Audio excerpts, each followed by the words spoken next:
Dubai air show पर अचानक मातम शुरू हो गया। भारत का वो लड़ाका तैयारा अचानक जमी बोस हो गया जिस पर भारत को बहुत ज्यादा खुमार था। तेजस के क्रैश ने भारत के मेड इन इंडिया ख्वाब को एक लम्हे में खाक बना दिया।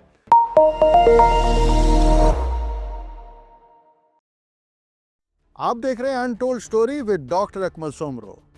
दुबई एयर शो पर अचानक मातम शुरू हो गया, और मातम क्यों ना हो, भारत का वो लड़ाका तैयारा अचानक जमी बोस हो गया जिस पर भारत को बहुत ज्यादा खुमार था। दुबई एयर शो का रनवे उस लम्हे साकित हो गया जब भारत का तेजस लड़ाका तैयारा धुआं उगलता हुआ जमीन से जा टकराया। ये एक ऐसा मंजर था जिसने न सिर्फ एविएशन माहिरीन को चौंका दिया, बल्कि भारत के दिफाई बयानिए का हकीकी चेहरा भी दुनिया के सामने रख दिया। ये एयर शो आलमी मयार की जंगी टेक्नोलॉजी की नुमाइश का मरकज होता है, जहां दुनिया की बेहतरीन एयर फोर्सेस अपनी महारत और एतमाद दिखाती हैं। इस शो में 200 से ज़ायद कंपनियों के तैयारे नुमाइश के लिए रखे गए थे, जबकि 115 के करीब ममालिक के वफूद इस दुबई एयर शो में शरीक थे। मगर हुआ क्या? तेजस के क्रैश ने भारत के मेड इन इंडिया ख्वाब को एक लम्हे में खाक बना दिया। जिस तैयारे को मोदी हुकूमत जनूबी एशिया में ताकत के निशान के तौर पर बैनुल-अक़वामी प्लेटफॉर्म पर पेश कर रही थी, वो आलमी स्टेज पर अपनी पहली बड़ी आजमाइश में ही नाकाम हो गया। दुबई जैसे बैनुल-अक़वामी प्लेटफॉर्म पर यह हादसा सिर्फ तकनीकी खराबी का नतीजा नहीं था। यह भारत की कमज़ोर दिफाई तैयारी, खोखले साइंसी इंफ्रास्ट्रक्चर और सियासी प्रोपेगेंडे की वो तल्ख हकीकत है जिसे अब मज़ीद छुपाया नहीं जा सकता। इस एक धमाके ने भारत के खुद कफील दफाई इनकलाब को दुनिया की नज़रों में मलबे के ढेर में बदल कर रख दिया है। भारतीय मेन स्ट्रीम मीडिया और डिजिटल एंकर्स ने तेजस के हादसे पर भी वही रविश अपनाई जो वो हर कौमी नाकामी पर इख्तियार करते हैं, यानी सच को दबाकर कौम परस्ती के शोर में डबो देना। हादसा दुबई में हुआ, तैयारा गिरकर तबाह हुआ, पायलट जान से चला गया, मगर भारतीय मीडिया ने बजाय तकनीकी गलतियों, नाकिस तैयारी, बद इंतज़ामी या दिफाई नाअहली पर सवाल उठाने के बजाय उल्टा शोर मचा दिया कि दुश्मन खुश ना हो जाए और भारत की तौहीन ना हो। वही एंकर्स जो रात दिन जहाज़ों, मिसाइलों और न्यू इंडिया की ताकत का ढिंढोरा पीटते हैं, इस लम्हे मुकम्मल खामोशी इख्तियार कर गए जब हकीकत ने इनके दावों का जनाजा निकाल दिया। कुछ ने तो हद कर दी, हादसे की वीडियो दिखाने के बजाय स्टूडियो में बैठकर हुब्बुल वतनी के नारे लगाते रहे, और कुछ ने चीन और पाकिस्तान पर इल्ज़ाम तराशी में ही वक्त गुजार दिया ताकि असल नाकामी पर पर्दा पड़ा रहे। भारतीय मीडिया अब सहाफ़त नहीं करता, वो मोदी सरकार की तर्जमानी और आरएसएस के प्रोपेगेंडे का औजार यानी टूल बन चुका है, जहां सच्चाई जुर्म और सवाल करना गद्दारी समझा जाता है। तेजस का क्रैश अगर दुनिया ने अपनी आंखों से ना देखा होता तो शायद भारतीय मीडिया इसे भी अजीम कामयाबी साबित कर देता। नरेंद्र मोदी के दौरे हुकूमत ने ना सिर्फ भारतीय सियासत को इंतहा पसंदी की तरफ ढकेल दिया है, बल्कि पूरे खित्ते में एक फस्ताई माहौल पैदा कर दिया है, जिसकी बुनियाद आरएसएस का जारहाना हिंदुत्व नज़रिया है। आरएसएस की इस सोच का मरकज़ी महवर ये है कि भारत अपनी अस्करी और जुग़राफ़ियाई हदूद को वुसअत दे, मजहबी कौम परस्ती को अस्करी ताकत के बल पर मुसल्लत करे और खित्ते में जंगी जहनियत को मुसलसल हवा देता रहे। मोदी हुकूमत इसी इंतहा पसंदाना नज़रिए की पैरवी करते हुए भारत को एक ऐसे मुल्क में तब्दील कर चुकी है जो अपनी सियासी नाकामियों, दाखिली मुआशी बहरान और समाजी बिखराव को छुपाने के लिए मुसलसल अस्करी ताकत का ढिंढोरा पीटता है।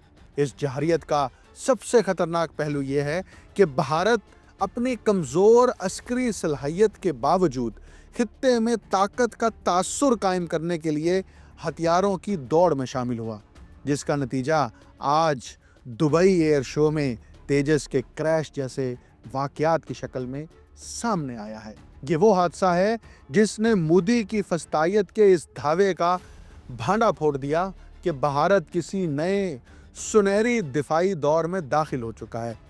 بھارت کی علمی اور تعلیمی بنیاد ہی اس بات کی تصدیق کرتی ہے کہ جدید دفاعی سائنس میں وہ ملک ابھی تک وہ اہلیت ہی پیدا نہ کر سکا جس کے بل پر ایک جدید ترین لڑاکا طیارہ تیار کیا جا سکے۔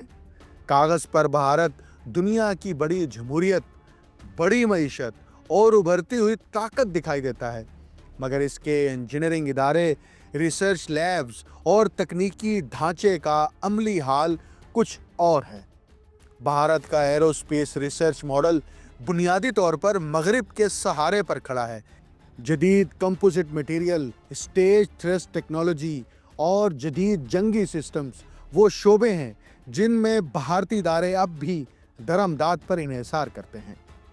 تیجس جیسے پروجیکٹ بھارت میں اس لیے بھی بار بار ناکامی کا شکار ہوتے ہیں کہ اعلیٰ سطح کی ریسرچ، سائنسی تربیت، ڈیزائن انٹیگریشن اور ٹیسٹنگ کے تقاضے ابھی تک بھارتی یونیورسٹیز اور ڈیفنس ریسرچ انسٹیٹیوٹ پورے ہی نہیں کر پاتے۔ یہی وجہ ہے کہ بھارت آج بھی چاہے کتنا ہی شور مچائے، مگر اس کی دفاعی سائنس مغربی ٹیکنالوجی کے بغیر چند قدم بھی آگے نہیں بڑھ سکتی، اور تیجس کا کریش اس سچائی پر واضح مہر ہے۔ اس تناظر میں ایک بنیادی سوال یہ بھی ہے کہ آخر بھارت نے گزشتہ 2 دہائی کے دوران خود کو امریکہ کا اعلیٰ کار کیوں بنا کر رکھا؟ اس سوال کا جواب بھارت کی اس ناکام گریٹ پاور پالیسی میں چھپا ہے، جس کے تحت وہ چین کے مقابلے میں خود کو ایک علاقائی سپر پاور دکھانا چاہتا ہے۔ امریکہ نے بھارت کو چین کے خلاف بطور پراکسی کھڑا کیا، اور بھارت نے خوشی سے یہ کردار قبول بھی کیا، کیونکہ مودی سرکار کو یہی لگا کہ واشنگٹن کی پشت پناہی اس کے جنگی عزائم کو طاقت دے گی۔ لیکن یہاں بھارت کی سب سے بڑی غلط فہمی یہ تھی کہ وہ امریکہ کی مدد سے چین کو گھیر سکے گا۔ نتیجہ یہ نکلا کہ واشنگٹن کے اشاروں پر بھارت نے نہ صرف خطے میں کشیدگی بڑھائی، بلکہ پاکستان دشمن بیانیے کو بھی نئی شدت کے ساتھ استعمال کیا۔ بھارت سمجھتا ہے کہ پاکستان پر الزام تراشی اور چین کے خلاف پراکسی بننا اسے عالمی طاقتوں کی صف میں کھڑا کر دے گا، مگر حقیقت اس کے بالکل برعکس ہے۔ پاکستان پر زہر اگلنے والی بیان بازی اور چین کے خلاف محاذ رائی نے بھارت کو سفارتی سطح پر مزید کمزور، غیر ذمہ دار اور خطرناک بنا دیا ہے۔ اسی پس منظر میں تیجس کی المناک تباہی پورے بھارتی دفاعی ماڈل کا پردہ چاک کر رہی ہے۔ یہ حادثہ ایک تکنیکی غلطی نہیں، بلکہ اس پورے نظام کی ناکامی کا نتیجہ ہے جسے بھارت دہائیوں سے مصنوعی طریقے سے طاقتور دکھانے کی کوشش کرتا آیا ہے۔ دبئی ایئر شو میں تیجس کا کریش صرف بھارتی ایویشن نہیں، بلکہ بھارتی قومی بیانیے کے کریش کی علامت بن گیا ہے۔ ایک ایسا بیانیہ جو RSS کی فسطائی سوچ، مودی کے سیاسی مفادات اور چین کے خلاف امریکی گیم پلان سے جنم لیتا ہے۔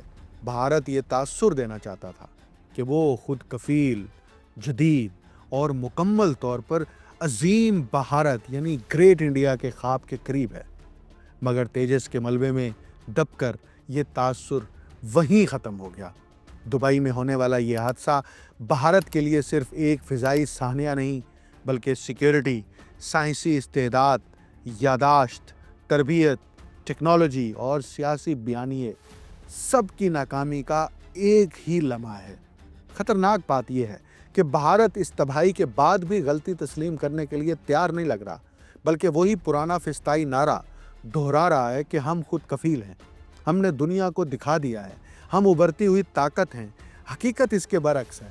بھارت اربوں روپے جھونک کر بھی ایک ایسا طیارہ بنانے میں ناکام رہا ہے جو عالمی سطح پر محفوظ انداز سے پرواز بھی کر سکے۔ تیجس پروگرام کی مالیاتی تصویر بھی بھارت کے دفاعی جھوٹ کی طرح آلودہ ہے۔ 1983 میں اس منصوبے کا آغاز ہوا، جس میں 5 ارب 60 کروڑ روپے خرچ ہوئے، मगर नाकामियों और तकनीकी रुकावटों ने इस लागत को आहिस्ता आहिस्ता बढ़ाकर 130 अरब रुपए से भी ज़्यादा कर दिया। मुख्तलिफ तहकीकी जराइद और वेबसाइट पर दस्तयाब तज्ज़िये भी ये वाज़े कर रहे हैं कि इस पूरे मंसूबे पर मजमूई तौर पर 550 अरब रुपए तक झोंक दिए गए, यानी आधे खरब रुपए से ज़्यादा 2021 के बड़े मुआहिदे में 73 तेजिस MK-1A लड़ाका तैयारों और 10 तरबियती तैयारों के लिए तकरीबन 480 अरब रुपए का खर्चा मंजूर हुआ। तरक्याती फंड्स के तौर पर ADA के लिए मज़ीद 25 अरब रुपए मुख्तस किए गए और करेंसी के यानी भारतीय करेंसी के उतार चढ़ाव के लिए 22 अरब रुपए रखे गए। यहाँ पर यह अमर भी बहुत अहम है कि तेजिस तैयारा जब तैयार किया जाता है, इसकी जो प्रोडक्शन होती है फ़ी यूनिट पर कितना खर्चा होता है, और जो अंदाज़े नहीं बल्कि जो दादोशुमार है, इसके मुताबिक एक तैयारे की लागत 3 अरब रुपए है, जबकि तरबियती तैयारे की कीमत 2 अरब 80 करोड़ रुपए है। ये इंडियन करेंसी है। ये सब रकूम ना किसी साइंसी इनकलाब का हिस्सा बन सकी, ना भारतीय दिफाई सनत में कोई बड़ी तब्दीली ला सकी, बल्कि आज जब तेजस ज़मीन पर आ गिरा, इसके साथ वो अरबों रुपए भी खाक में मिल गए जो भारत ने नमूद व नुमाइश के लिए एक कमज़ोर ख्वाब पर ज़ाया किए हैं। ये भारतीय सरमायाकारी इस अमर की गवाही देती है कि भारत का दिफाई बयानिया असल में एक महंगा प्रोपेगेंडा है, एक ऐसा प्रोपेगेंडा जो खित्ते में जंगी जनून फैलाकर अपनी सियासी नाकामियों को छुपाने की कोशिश करता है। मगर तेजस का क्रैश इस हकीकत को पूरी दुनिया के सामने रख देता है कि भारत अभी तक इस मकाम पर नहीं पहुंचा जहां वो रकाबत की बुनियाद पर चीन का मुकाबला कर सके या किसी बड़े आलमी अस्करी खेल में फैसला कुन किरदार अदा करे। इस नाकामी के बावजूद भारत खित्ते को मज़ीद अस्करी कशीदगी की तरफ धकेल रहा है, जबकि हकीकत यह है कि इसकी ज़्यादातर सलाहियत महज ज़ाहिरी, अधूरी और कमज़ोर है। ये हादसा पूरे खित्ते के लिए भी एक सोचने का लम्हा है कि एक ऐसा मुल्क जो फ़िस्ताई नज़रिए, सियासी इंतहा पसंदी और अमरीकी अज़ाइम के साए में पॉलिसी बनाता रहा है, वो पूरे जनूबी एशिया को किस खतरनाक सिमत ढकेल रहा है। भारत को चाहिए कि वो हथियारों के शौक और सियासी प्रोपेगेंडे के बजाय सच्चाई का सामना करे। जदीद जंगें कौम परस्ती के नारों से नहीं जीती जाती, साइंस, हकीकत, तरबियत और दियानत से जीती जाती हैं। और ये वो 4 सतून हैं जिन पर भारत अभी भी खड़ा नहीं हो सका। शायद भारत इसे महज एक हादसा करार देकर आगे बढ़ जाता, मगर असल हकीकत ये है कि दुबई के रनवे पर गिरने वाला तेजस दरअसल मोदी की फस्तायत, RSS के अस्करी जनून और झूठे विश्व गुरु ख्वाब की वो लाश है जो पूरी दुनिया ने अपनी आंखों से देख ली। मोदी सरकार जिस ताकत, जिस टेक्नोलॉजी और जिस खुद कफालत का दम भर रही थी, वो धमाके की एक आवाज़ में ज़मीन बोस हो गई। आज भारत ने सिर्फ एक तैयारा नहीं खोया, इसने अपनी फस्ताई प्रोपेगेंडा मशीनरी का सबसे बड़ा सतून खो दिया है। खित्ते में जंगी माहौल बनाकर अपने शहरियों को खौफ और कौम परस्ती के साए में रखने की जो सियासत मोदी बरसों से खेलता आया है, वो सियासत इसी लम्हे बेनकाब हो गई जब तेजस धुआं बनता हुआ ज़मीन से टकराया। दुनिया ने देख लिया कि RSS के ख्वाब कागजी हैं, मोदी की जहारियत खोखली है और भारत का दावाशुदा अस्करी अरूज एक ऐसा फ़रेब है जो हकीकत की पहली ज़रा भी बर्दाश्त न कर सका। शायद अब वक्त आ गया है कि भारत फस्तायत के शोर से निकलकर सच का सामना करे। ताकत नारे लगाकर नहीं बनती, सलाहियत, साइंस, शफाफियत और अक्ल से बनती है, और मोदी सरकार के पास इनमें से कुछ भी नहीं है।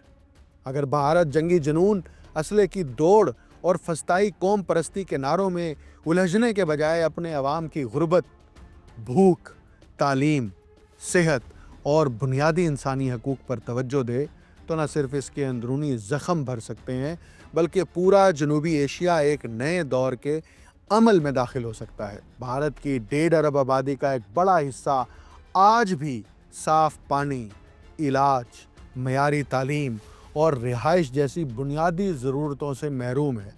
मगर मोदी सरकार इन मसाइल को हल करने के बजाय अरबों रुपए हथियारों और अस्करी नुमाइशों पर झोंक रही है। अगर ये वसाइल लोगों की बेहतरी पर खर्च होते तो खित्ते में एतमाद बढ़ता, तनाव कम होता और आलमी ताकतों को भी यहाँ प्रॉक्सी जंगों का खेल खेलने का मौका नहीं मिलता। हकीकत बिल्कुल सादा है, जब एक मुल्क अपने शहरियों की भलाई को अव्वलीन तरजीह दे तो इसके पड़ोसी भी महफूज होते हैं, खित्ता मुस्तहकम होगा और दुनिया में अमन के इम्कानात बढ़ते चले जाएंगे। मगर इस तब्दीली की पहली शर्त यह है कि भारत फस्तायत, अस्करियत और घुमंड के नशे से निकलकर इंसानियत, तरक्की और जिम्मेदारी की तरफ कदम बढ़ाए। दुबई एयर शो में तेजस का क्रैश होना भारत के लिए बहुत बड़ा सबक है और भारत अगर ये सबक सीख जाएगा तो इस खित्ते के अंदर अमन के रास्ते खुल जाएंगे। मुझे डॉक्टर अकमल सोमरो को इजाज़त दीजिए। अल्लाह हाफ़िज़।